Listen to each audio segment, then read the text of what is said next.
Сәлеметсіңдер ме балалар, бүгін біз 3-ші сынып қазақ тіліне 95-ші сабақта өтеміз. Сын есім тақырыбы. 45-ші жаттығу мәтінді түсініп оқы. Мен ол ағашты көрмегелі 10 шақты жылдай болыпты. Жаяу баралық қасиетті ағаш қой, деді Жамбыл ата. Ағашқа жақындағанда шошып қалды. Біреу балтамен ағашты сарт-сұрт шауып жатыр.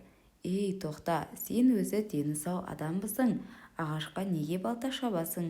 Жамбыл ата екенсіз ғой, кешіріңіз, мен бір бұтағын кесіп жатыр едім, деді жігіт. Жамбыл ата: ал жігіт, жөніңді айтшы, бұл Сүйінбай атаңның еккен ағашы екенін білемісің, деді. Білемін, жәке, біз ауылымыз болып бұл мәуелі ағашты қасиет тұтамыз. Қураған бұтақтарын кесіп тастаймыз. Күн ыстықта осы ағаштың көлеңкесінде дем аламыз, деді жігіт. Енді бұл жерде бірнеше сұрақтар көрсетілген. Сол сұрақтарға жауап берейік. Бірінші сұрақ, мәтін мазмұны бойынша бір-біріңе сұрақ қой. Сұрақтар. Бірінші сұрақта Жамбыл ата қасиетті ағашқа қалай барды? Жамбыл атаның қасиетті ағашты көрмегеніне неше жыл болды? 10 шақты жылдай болды деп тұр. Келесі, Жамбыл ата неге шошып кетті? Өйткені жігіт ағашты кесіп жатқанын, сарт-сұрт шауып жатқанын көріп шошып кетті. Келесі, бұл ағашты кім отырғызған? Оны Сүйінбай атамыз отырғызған. Жігіт ағашты неге шауып жатты?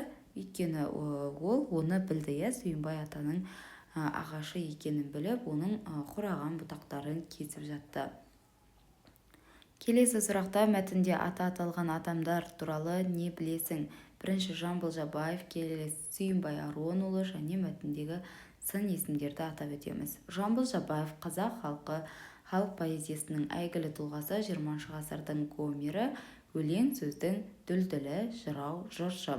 Ал Сүйінбай Аронұлы талантты ұлы қазақ ақыны және айтыс алыбы. Сүйінбай жасынан жырлауғымен елге танылған.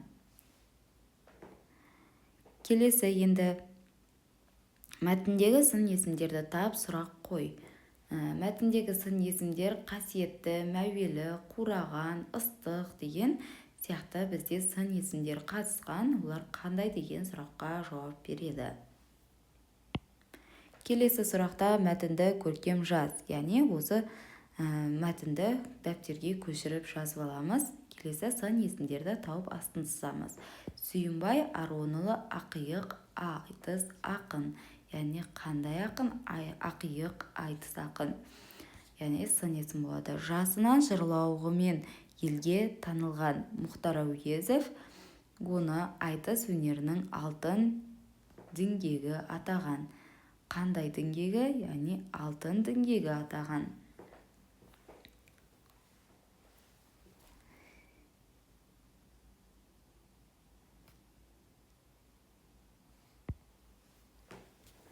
Енді келесі тапсырмада мәтінді оқы, ат қой. 2 бала тоғайға бардық.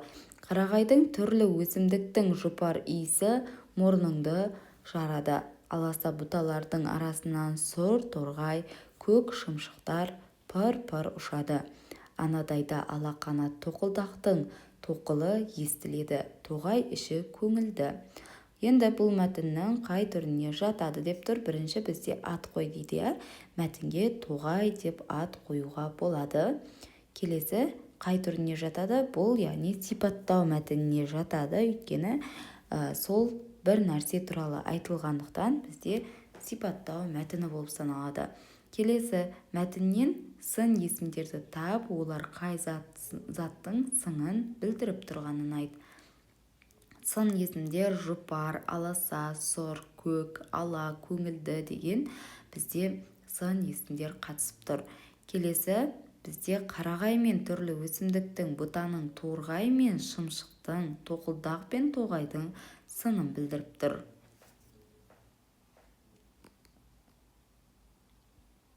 Келесі тапсырма, шығармашылық үзіліс. Пішіндерге сәйкес әріптерді қойып оқы. Осы сөзді, сын есімдерді пайдаланып сипатта деп тұр. Енді бірінші пішін бізде ромб, яғни А тұр. Келесі дөңгелекте Л, ромб А, келесі гүл сияқты Т, ромб айдың бейнесінде отыр. Сонда бізде жауабы Алатау шықты.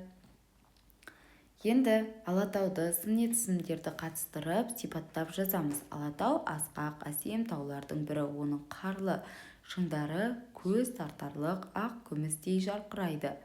Биік жоталары көк аспанмен астасып көркем табиғат көрінісін жасайды. Тау бөктеріндегі жасыл ормандар Алатауға ерекше сұлулық береді. Самал желмен тербелген гүлді алқаптары жанға жайлылық сыйлайды. Бұл табиғаттың сұлу әрі ғажайып мекені. Бұл жерде асқақ, әсем, қандай асқақ, әсем, күмістей, қандай күмістей деген сияқты бізде бірнеше сын есімдер қатысқан. Сонымен бүгінгі біздің сабағымыз бітті. Сау болыңыздар. Менің каналыма тіркеліп қоңырауша белгісін басуды ұмытпаңыздар. Күнделікті тапсырмаларды бірге орындайық. Егер сұрақтарыңыз болса, сообществоға комментария жазсаңыздар, міндетті түрде жауап беріп өтемін.